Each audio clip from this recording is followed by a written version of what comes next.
quelques obstacles à l'acquisition de richesse ou au développement personnel des gens, c'est que moi j'en vois deux principaux. La première, quand vous dites aux gens qui peuvent s'enrichir, ils n'y croient pas. Et pourtant, la majorité des millionnaires d'aujourd'hui n'avaient rien ou n'ont commencé avec rien. C'est pas parce que vous naissez avec de l'argent que vous êtes capable de continuer à en gagner ou d'en avoir. Moi, je connais beaucoup de gens qui sont partis de rien et qui ont eu beaucoup d'argent. Et à l'inverse, je connais aussi beaucoup de personnes qui n'avaient pas grand-chose ou qui avaient plutôt beaucoup d'argent et qui sont arrivés à zéro.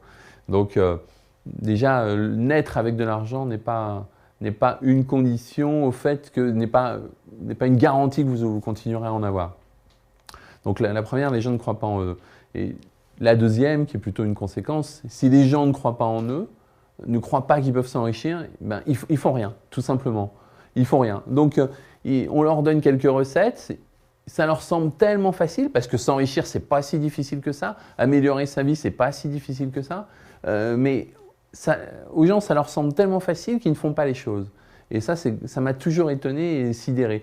Et ça vient peut-être aussi de notre culture judéo-chrétienne qui dit que si on ne souffre pas, on ne mérite pas, ou alors on ne peut pas avoir. Mais moi, franchement, je vous dis que s'enrichir, prospérer, changer sa vie, c'est pas difficile. Et la première chose qu'il faut faire, c'est prendre la décision de changer les choses et de vouloir vraiment quelque chose de plus pour soi. Est-ce que ça prend beaucoup de temps de s'enrichir ?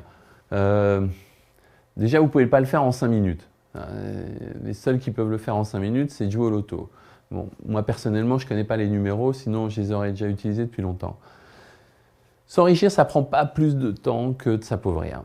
Ça dépend essentiellement de ce que vous allez faire de votre argent, la manière dont vous allez l'utiliser.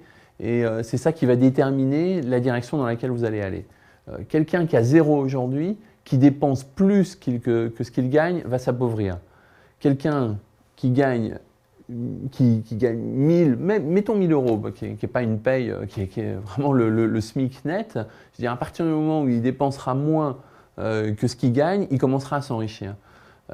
Donc ça ne prend pas plus de temps. Votre richesse, elle est d'abord dans votre tête, votre argent est d'abord dans votre tête, et c'est ce que vous ferez de ce que vous gagnez qui va déterminer dans quelle direction vous allez aller. Faut-il s'imaginer riche pour devenir riche ? Moi, je pense que, encore une fois, votre argent est dans votre tête. C'est-à-dire que si vous ne dites pas « moi, je veux plus de choses pour moi dans ma vie », bah, vous n'aurez rien, vous aurez rien de plus. Si vous n'avancez pas dans cette direction de dire moi, je veux que mes enfants soient heureux, je veux qu'ils aient plus de choses que moi je n'en ai eu ou autant que je n'en ai eu parce que j'estime avoir été gâté par la vie, bah, si vous ne prenez pas cette décision, si vous n'avancez pas dans cette direction, bah, il ne se passera rien, encore une fois. C'est aussi simple que ça. Il suffit très simplement de vous prendre en main et de choisir son destin. Alors c'est vrai qu'on gagne une certaine somme d'argent chaque mois, ben, on a envie de se faire plaisir, on a envie de consommer, et c'est ce qui va... Alors est-ce qu'il faut tout consommer, tout dépenser ? Ben non, justement, c'est bien une des recettes. C'est-à-dire que si vous dépensez tout et vous ne pensez jamais à l'avenir, ben, vous n'allez jamais rien mettre de côté, vous ne penserez jamais à l'avenir et jamais vous pourrez vous développer.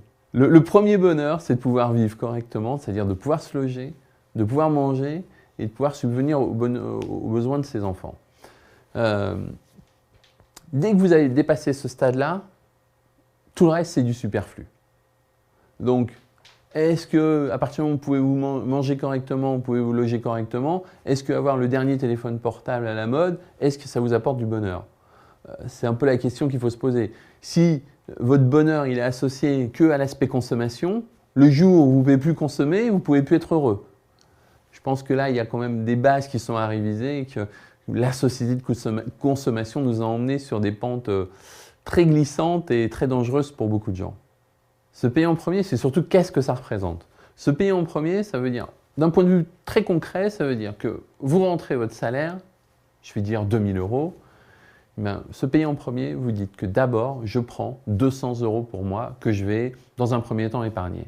C'est ça que j'appelle se payer en premier. C'est-à-dire qu'avant de payer votre loyer, avant de payer votre facture de téléphone, avant de payer n'importe quoi d'autre, vous pensez d'abord à vous et vous prenez votre part avant que les autres prennent leur part. C'est-à-dire, ou avant que vous leur donniez leur part. Bon, alors il y en a qui vont appeler ça de l'épargne, mais en réalité, ça va beaucoup plus loin que ça. C'est-à-dire que le simple fait que vous investissiez dans ce principe, c'est que vous pensez à l'avenir. Puisque si vous mettez quelque chose de côté, c'est pas pour tout de suite, justement, c'est pour ce qui va se passer demain, après-demain, pour vous construire un peu de sécurité et surtout vous donner des choix. Parce que on a tous des coups durs dans la vie. Si un jour vous avez un coup dur, d'un point de vue économique, ça se reflètera d'un point de vue économique. Donc d'un point de vue économique, si vous avez un coup dur et vous avez un peu d'argent de côté, ben, vous pourrez pallier au problème. Si vous n'avez rien, ben, non seulement vous allez avoir votre problème, mais il va y avoir un deuxième problème, c'est-à-dire le manque d'argent qui va venir se cumuler. Donc se payer en premier est sans aucun doute un des plus grands principes, je dirais, de la sécurité, surtout dans un monde capitalistique et surtout de prospérité. L'argent, à mon sens, ça sert à deux choses. Ça sert pour votre avenir et votre sécurité, et ça sert aussi à vous faire plaisir. Si vous faites que de vous faire que plaisir, bah vous ne pouvez pas assurer votre sécurité. Mais si vous ne faites que assurer votre sécurité, vous ne pouvez plus vous faire plaisir. Donc je pense qu'il y a un mix entre les deux à trouver. Maintenant, comment on fait pour assurer les deux? Bon, déjà, si plus vous dépensez, bah moins il vous reste. Alors, comment il faut dépenser? Il faut dépenser, le plus simple, qui n'est pas non plus le plus évident, c'est de dire j'achète ce que j'ai besoin.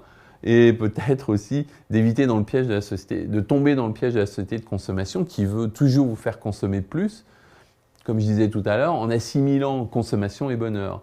Donc si vous pensez que plus vous consommez, plus vous êtes heureux, bah, là vous êtes vraiment dans le piège. Le bonheur, il n'est pas là, il n'est pas dans votre argent. Il y a beaucoup de gens qui n'ont pas beaucoup d'argent et qui sont parfaitement heureux parce que votre bonheur, il est avant tout dans votre tête avant d'être dans votre porte-monnaie. Donc votre bonheur, il est avec vos proches, vos amis, vos enfants, vos relations, votre épanouissement personnel.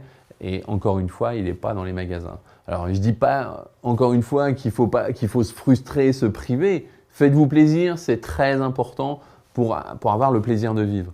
Mais il faut aussi penser à l'avenir. Sinon, encore une fois, si vous avez un coup dur, non seulement vous ne pourrez plus assurer votre avenir, mais vous ne pourrez plus vous faire plaisir. Alors comment savoir si un investissement va perdurer sur le long terme? Je pense que la plupart des gens devraient utiliser leur bon sens. C'est-à-dire que nous sommes trop menés par la cupidité. C'est-à-dire qu'on veut toujours gagner plus.